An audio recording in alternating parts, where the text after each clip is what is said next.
গোল বন্যায় ভাসিয়ে হাইতিকে রীতিমতো উড়িয়ে দিল ব্রাজিল। সাম্বার ডান্সে কাঁপল ফুটবল মঞ্চ।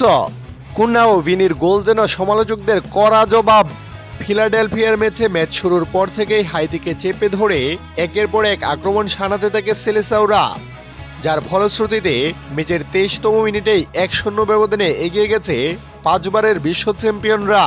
ম্যাচের 23তম মিনিটে ডান প্রান্ত দিয়ে হাইতির ডি বক্সে ঢুকে এক জোরালো শট নেন রিয়াল মাদ্রিদ তারকা ভিনিসিয়াস জুনিয়র। হাইতির গোলকিপার জনি প্লাসিড প্রথম দফায় শটটি ঠেকিয়ে দিলেও বিপদমুক্ত করতে পারেননি।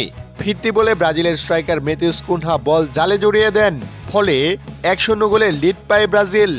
এর আগে ম্যাচের শুরু থেকেই আক্রমণাত্মক ফুটবলের পসরা সাজায় ব্রাজিল। ম্যাচের 12তম মিনিটেই বল জালে জড়িয়ে উল্লাসে মেতেছিলেন বার্সেলোনা তারকা রাফিনিয়া। তবে লাইন্সম্যান অফসাইডের পতাকা তোলায় রেফারি সেই গোলটি বাতিল করে দেন। ম্যাচের 34তম মিনিটে গিয়ে নিজেদের দ্বিতীয় গোলের দেখা পায় ব্রাজিল।